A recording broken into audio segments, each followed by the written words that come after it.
Well, there's good news for any British Presley fans who want to fly to Memphis. British Airways maintenance engineers at Heathrow Airport have called off their threatened strike. The funeral procession making its way from his mansion home to nearby Forest Hill Cemetery for burial.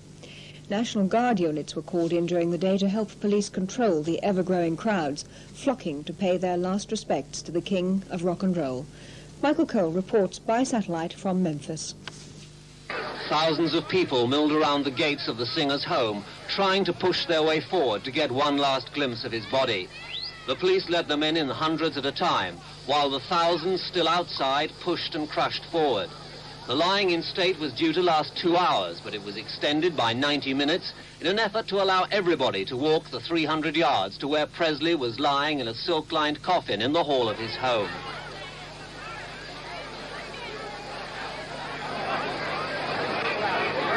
For many, it was all just too much. Friends tried to comfort fans who'd waited 20 hours to pay their last respects.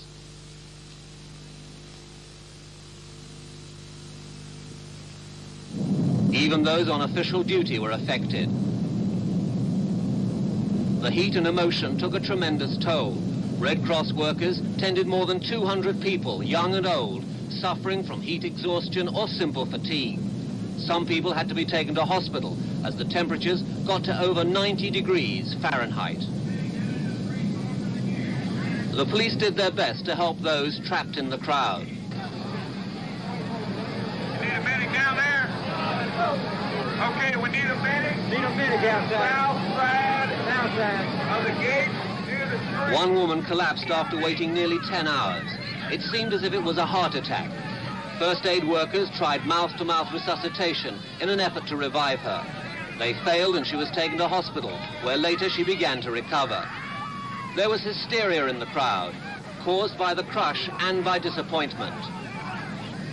At 6:30, police began closing the gates of the mansion, explaining that the Presley family wanted to regain their privacy. The viewing of the body was over. The decision provoked a bitter reaction from those who'd waited in vain. This is a very private matter. The family would like to spend some time. You have to understand that.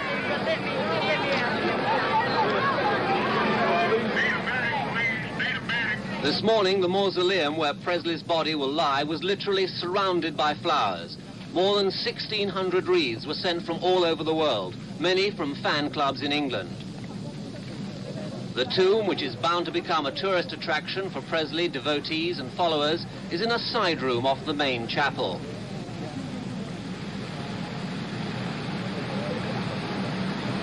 Already the myths are being manufactured. I've met fans who say they're convinced he's still alive. And articles attacking the man have been written, saying that he believed he had supernatural powers and he would be reincarnated. That notwithstanding, his body will be interred in a coffin weighing 900 pounds, made of copper and lined with steel.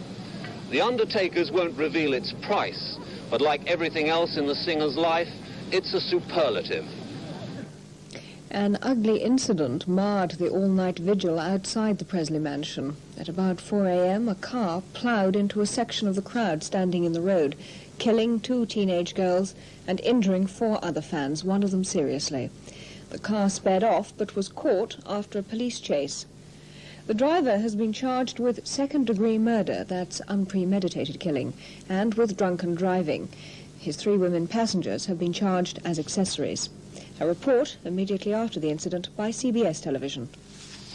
Eyewitnesses say the car came out of nowhere, plowing into 3 young women while they were standing in the middle of the road, a short distance from the main gates of the Presley mansion. Then police say the speeding car tried to run down a group of 4 officers near the gates, but missed and continued away. For the several hundred mourners still outside the mansion, the incident was horrifying. All of a sudden, this car come by and started hitting people. People flying all over the place and metal and everything else. It's cold, malicious murder. That's what it is. I seen him pull out from up at the red light and throw it to the floor deliberately to kill them people. Police caught up with the speeding car a few minutes later. They arrested the driver and his 3 female companions. Officials say all are black. Thousands of people have traveled to Tennessee for the funeral. Two of the mourners, both teenage girls, were killed when a car drove into the crowd outside the gates of Presley's mansion, and another girl was badly hurt. The Memphis authorities have called in 150 armed police and National Guardsmen to help control the fans. Elvis Presley died 2 days ago after a heart attack at the age of 42.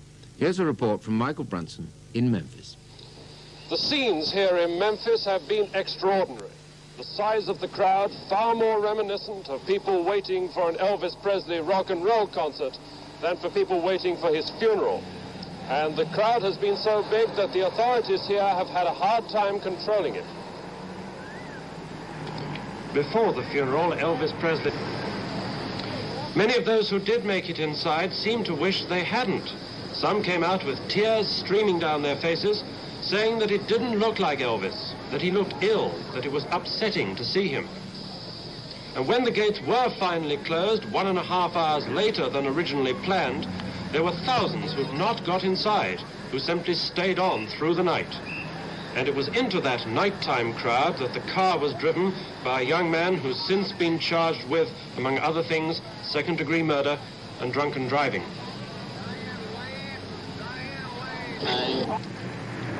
In the last few moments, we've seen the final moments of the funeral, at least that part of it which the public will see. Something which thousands and thousands of people have been waiting in Memphis to see, lining the streets, the route which the cortege is taking. The actual service at Elvis Presley's house was private. The crowds were kept away, as they have been all along, at the perimeter of the house. And this drive of the funeral cortege from the house to a cemetery in Memphis, the same cemetery where Elvis Presley's mother is buried, this drive was the last thing that the public will see here in this city, which is mourning Elvis Presley. Michael Brunson, News at 10, Memphis, Tennessee. In North London, hundreds of Presley fans queued for hours before a memorial service at Christ Church in Cockfosters. Many were unable to get into the church, and a second service was arranged immediately afterwards. Michael Oliver was there. Hundreds flocked to the two services.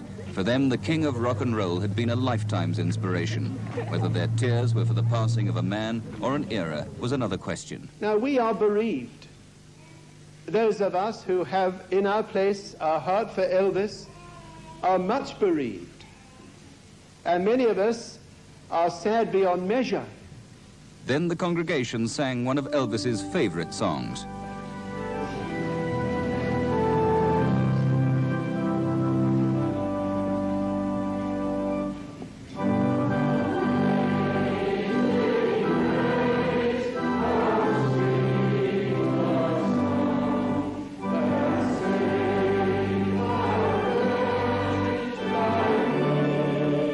Fan spoke a eulogy. Just so fantastic that you've all come. Just don't believe it. But I just wish you weren't here.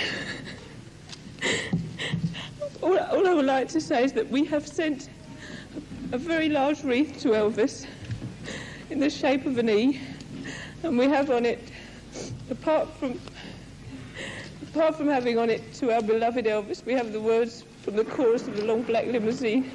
Perhaps what we were really witnessing was the first in a long line of nostalgic reunions. Michael Oliver, News at 10, Fosters.